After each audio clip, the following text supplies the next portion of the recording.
Bienvenidos a este video podcast. Hoy vamos a hablar de algo que todos consumimos diariamente, noticias, pero no cualquier tipo de noticias, sino cómo los medios de comunicación nos cuentan las historias de violencia machista. Y créanme, la forma en que se cuentan esas historias importa más de lo que imaginan. En los próximos minutos vamos a analizar dos titulares sobre el mismo caso y verán cómo pueden parecer noticias completamente diferentes. Vamos a escuchar todas las voces, desde quienes exigen periodismo con perspectiva de género hasta quienes consideran que esto es censura o agenda política. Este video podcast se va a dividir en tres bloques. En el bloque uno, el poder del lenguaje. Empecemos con un ejercicio. Imaginen estos dos titulares sobre el mismo hecho.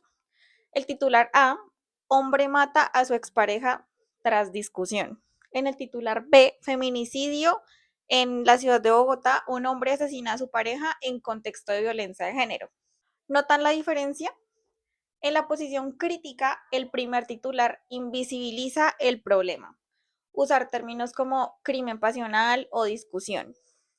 Sugiere que fue un arrebato o momentáneo, casi comprensible. Se enfoca en el hecho aislado, más no en el patrón. Los medios que adoptan perspectiva de género argumentan que el lenguaje construye realidad. Palabras como feminicidio visibilizan que son casos aislados, sino un problema estructural. Evita la revictimización, no se pregunta por qué no lo dejó antes, sino por qué decidió matarla.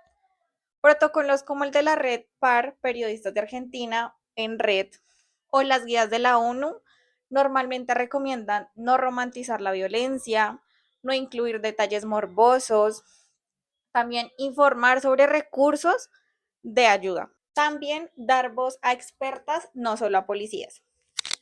Desde el lado de la posición contraria, sin embargo, hay sectores mediáticos y profesionales que consideran esto problemático.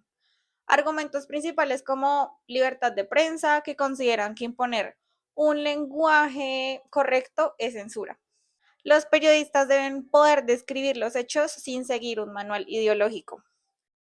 La objetividad periodística argumenta que usar términos como feminicidio implica adoptar una postura política antes de que haya sentencia judicial. El homicidio sería más neutral.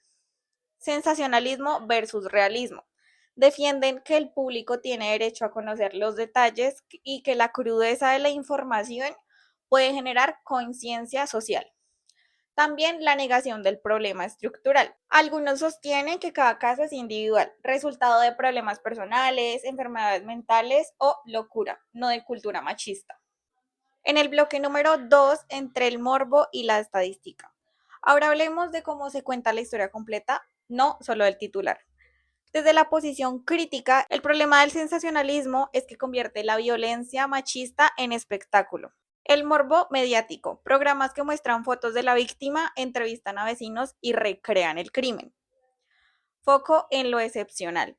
Se destacan los casos más dramáticos, se podría decir, pero se ignoran las 10 denuncias diarias que no terminan en muerte. También víctima como protagonista equivocada. Se habla más de qué hacía ella ahí que de las acciones del agresor. Lo que proponen, contextualizar siempre, cada noticia debería mencionar que esto forma parte de un problema mayor. También el hecho de incluir datos. Esta es la víctima número X del año. El seguimiento, no solo cubrir el asesinato, sino el juicio y las fallas del sistema. También amplificar voces expertas, psicólogas, sociólogas, organizaciones de mujeres. El bloque 3, evolución y resistencia. La forma de cubrir estos casos ha cambiado dramáticamente. Hace 20 años, palabras como feminicidio no existían en los medios masivos. ¿Qué provocó este cambio? La evolución, logros desde la perspectiva feminista, activismo digital, el movimiento Ni Una Menos y otros obligaron a los medios a replantear sus coberturas. Protocolos periodísticos. Muchos y demasiados medios adoptaron manuales de estilo como perspectiva de género. La formación profesional. Facultades de periodismo incorporaron estos temas. La presión regulatoria. En algunos países hay observatorios que monitorearon coberturas discriminatorias.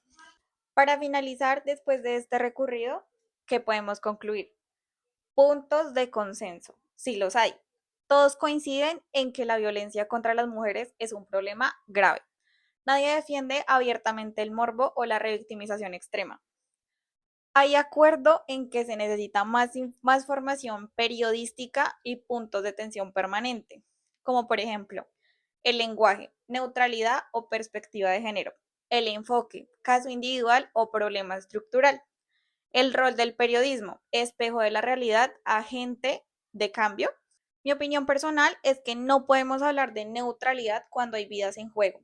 Los medios ya toman decisiones sobre qué mostrar y cómo mostrarlo. La pregunta no es si influye, sino cómo quieren influir.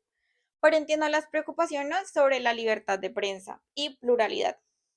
El debate está abierto y eso es saludable. El llamado a la acción. Los invito a ustedes como audiencia a ser críticos. Cuestionen los titulares, busquen medios que contextualicen, exijan la calidad informativa, denuncien coberturas irresponsables. Gracias por acompañarnos. Me interesaría saber qué opinan. ¿Los medios están cambiando lo suficiente o es censura disfrazada? Debate respetuoso, por favor.